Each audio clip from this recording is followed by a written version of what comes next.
H2, She Stayed When He Broke Her. An extended dramatic love story. NX2, Love is not a moment. It is a long decision made quietly, again and again, even when doubt whispers louder than hope. Emily Carter learned this truth slowly. She was 30 years old when she met Daniel Brooks, and at that age, love no longer looked like fireworks. It looked like stability, like peace, like something that didn't need to prove itself.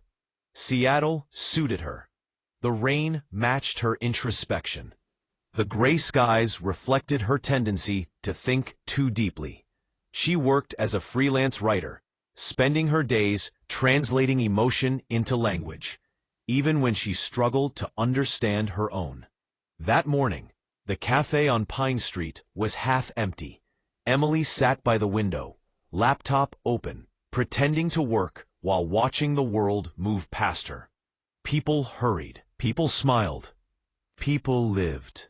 She felt like an observer, not a participant. Then Daniel walked in. There was nothing dramatic about his entrance. No rush, no performance. He removed his jacket carefully, nodded politely to the barista, and waited without impatience. He looked like a man comfortable with silence. When their eyes met, Emily felt something unfamiliar. Not excitement, but calm. As if her nervous system recognized safety before her heart could name it. Their first conversation was accidental. Daniel noticed the book beside her laptop. He asked a simple question. Emily answered honestly. He listened without interrupting.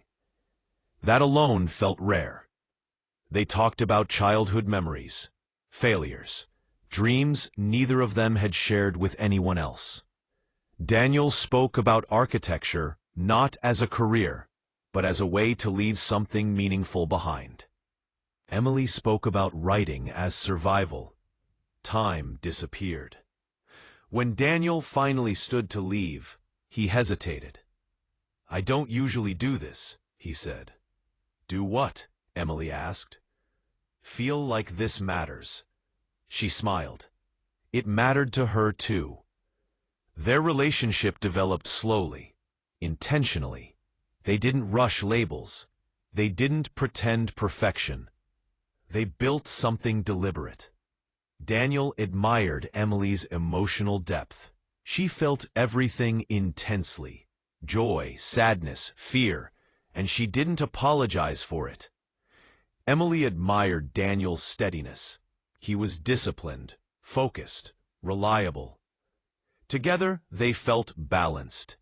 Daniel once told her, late at night, "You make me feel like I can finally rest." Emily believed love was supposed to feel like that. 2 years later, they moved in together. The apartment was modest, but warm. Wooden floors that creaked at night. Windows that let in pale morning light. It became their sanctuary. They built routines, shared silences, learned each other's rhythms. Emily supported Daniel's demanding career. Long hours, late meetings, pressure to succeed. She never complained. She believed sacrifice was part of love.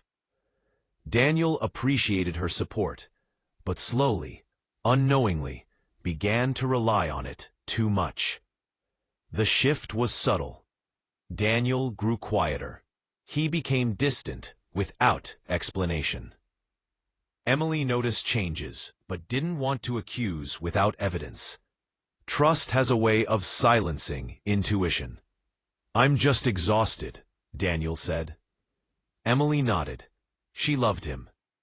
Claire entered his life during a season of vulnerability. She was new at the firm, bright, confident, unaware of the emotional weight Daniel carried. She admired him openly, asked questions, listened attentively. She didn't see his guilt. She didn't know Emily. To Claire, Daniel was not betraying someone. He was simply human. The line was crossed gradually. A conversation here, a coffee there. Compliments disguised as professionalism. Daniel told himself it meant nothing, until it did.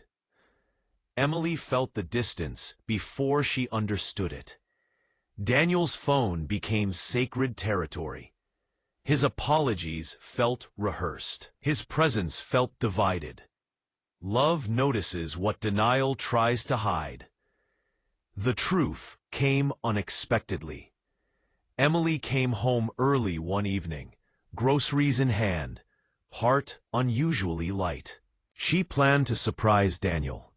His phone vibrated on the kitchen counter. One message. "I hate going home knowing you won't be there." Emily's chest tightened. She looked, and everything collapsed. When Daniel walked in, he didn't deny it. There was no defense left. Emily didn't scream. She didn't cry. She didn't beg. She asked one question. "How long?" Daniel's silence answered everything. Cheating destroys more than trust. It shatters identity.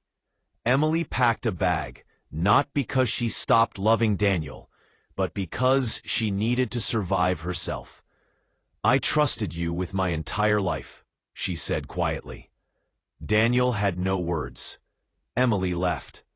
Daniel stayed, and both were broken in different ways. Emily's pain was loud. She questioned her worth, her judgment, her heart. Nights were filled with memories that felt like punishment. Daniel's pain was silent. He ended things with Claire immediately. It didn't matter anymore. What he had done was irreversible. For the first time, Daniel faced himself honestly. Therapy forced him to confront his ego, his fear of inadequacy, his need for validation. He wasn't a victim. He was responsible. He wrote Emily letters, not asking for forgiveness, owning his failure. Emily read them slowly, carefully, with anger and sadness intertwined. Forgiveness terrified her more than hatred. Months passed. Emily traveled. She rediscovered independence. She wrote again, not about love, but about loss. Daniel changed without expectation. No grand gestures, no pressure, only consistency. When they met again, it wasn't romantic. It was raw. They talked about fear, boundaries, pain. "I don't know if I'll ever trust you again," Emily said. Daniel nodded. "I understand. I'll live with that." Healing was not linear. Some days, Emily felt hope. Other days, resentment resurfaced. Daniel stayed patient. Love became a choice again, not a feeling. A year later, they returned to the cafe, not to relive the past, to acknowledge survival. Daniel reached for Emily's hand. "Thank you for staying," he said. Emily squeezed his fingers gently. "I didn't stay because it was easy," she said. "I stayed because you became someone honest." Daniel cried. Love survived, not because it was flawless, but because it was rebuilt with truth. And sometimes the greatest love stories are not about never falling, but about learning how to stand again, together.